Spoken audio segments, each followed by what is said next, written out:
মহাসড়কের পাশে আমরা একটি দোকান নিয়ে বসে যাই, আমরা ব্রিজের পাশে দোকান নিয়ে বসে যাই, ফুটপাত আমরা দখল করে আমরা অনেক সময় অনেকে আছেন ফুটপাতের মধ্যে আমরা পণ্য সামগ্রী ক্রয় বিক্রয় করতে থাকি।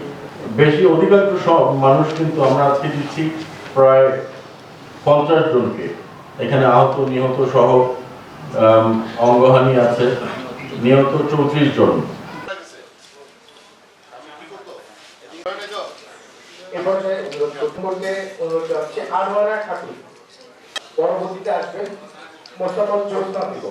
এই সেট বিতরণের মাধ্যমে হয়তো ক্ষতিগ্রস্ত পরিবার আংশিক বা কিছু সহযোগিতা পাচ্ছেন, কিন্তু আপনাদের যে অপূরণীয় ক্ষতি হয়েছে সেই ক্ষতিটি কখনোই আমরা বা কেউই কোনোদিন আপনাদেরকে পূরণ করে দিতে পারবো না। সড়ক দুর্ঘটনা যেভাবে বাংলাদেশ পৃথিবীর বিভিন্ন দেশে এটি একটি ব্যাপক সমস্যা, কিন্তু বাংলাদেশে এই সমস্যাটা দীর্ঘদিন ধরে মানুষকে অনেক ক্ষতির দিকে ঠেলে দিচ্ছে। আমরা নিজেদের আত্মীয় স্বজন পরিজন, এমনকি আপনারা একটু আগে ভিডিওতে দেখলেন খুব বেদনাদায়ক যে পরিবারের একমাত্র উপার্জনকারী ব্যক্তি সড়ক দুর্ঘটনায় নিহত হন।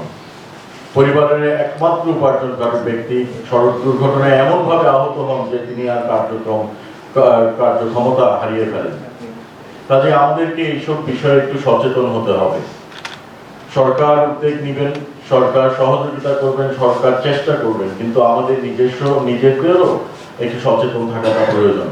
আমরা যদি সবসময় কর্তৃপক্ষকে দোষারোপ করি, আমরা যদি সবসময় কর্তৃপক্ষের উপরে সবসময় আস্থা রাখি আর নিজেরা কোনো উদ্যোগ না নিই, এটা সর্বক্ষেত্রেই আমার মনে হয় এটা খুব একটি ভালো সুফল আনবে না। আমাদের সকল বিষয়ে নিজেরা যদি সচেতন থাকি, নিজেরা যদি সাবধান থাকি, বিশেষ করে রাস্তা পারাপারের সময়, এমনকি আমরা যে স্থানে আমরা অনেক সময় দেখেছি মহাসড়কের পাশে আমরা একটি দোকান নিয়ে বসে যাই, আমরা ব্রিজের পাশে দোকান নিয়ে বসে যাই, ফুটপাত আমরা দখল করে আমরা অনেক সময় অনেকে আছেন ফুটপাতের মধ্যে আমরা পণ্য সামগ্রী ক্রয় বিক্রয় করতে থাকি। তো আমরা যারা বিক্রয় করি না বা দখল করি না, কিন্তু যারা এখানে সহযোগিতা করি তাদেরকেও এইসব বিষয়ে একটু সচেতন থাকা উচিত যে মহাসড়কে যান চলাচলের জন্য মহাসড়কে বাজার সদাই বা দোকানপাট বসানোর স্থান না। ঠিক একইভাবে রাস্তা পারাপারের সময় আমরা এসপি সাহেব সুন্দর করে বলে গেছেন যে স্কুল লেভেল থেকে এটা যেন একটি অনুশীলন করা যায়, প্রোগ্রাম করা যায়। এটা মনে হয় স্কুল লেভেলে অলরেডি আছে, কিন্তু আরেক স্কুল লেভেলে শিখালে যারা বড় হচ্ছে বা বাচ্চারা যারা শিখছে তাদের দীর্ঘ সময় লাগবে, কিন্তু আমরা যারা সিনিয়র আছি আমাদেরকে কিভাবে শিখাতে হবে?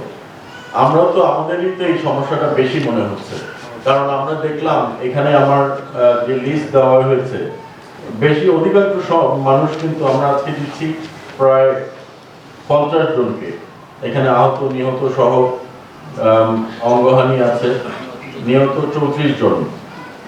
তো এই যারা নিহত হয়েছেন অধিকাংশই হচ্ছে প্রাপ্তবয়স্ক। তাহলে বোঝা যাচ্ছে যারা প্রাপ্তবয়স্ক তাদেরও একটু সচেতন হওয়াটা বেশি জরুরি, এবং যারা যানবাহনের মালিক বা যানবাহন চালাচ্ছেন আমাদের যারা চালক ভাইদের তাদেরও একটু সচেতন হওয়া উচিত, সাবধানে গাড়ি চালানো উচিত। সিগন্যাল অমান্য যেন না করি, সিগন্যাল কোথায় আছে সেটাও যেন আমরা জানি।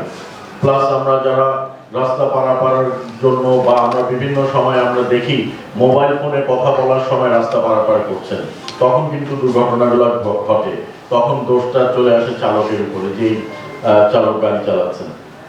তো এদিকেও আমাদের একটু সচেতন থাকা উচিত। আমরা অনেক সময় দেখি ঢাকা শহরে, এটা আমরা প্রায়ই আমি অনুধাবন করি যে ড্রাইভার সাহেবও মোবাইলে কথা বলছেন আর গাড়ি চালাচ্ছেন, অনেক সময় আমাকে সিট বেল্ট পরেন না। এই সামগ্রিক বিষয়ে আমাদের যদি সচেতন থাকি আমরা আশা করি যে অনেকাংশেই এইসব দুর্ঘটনা কমে যাবে।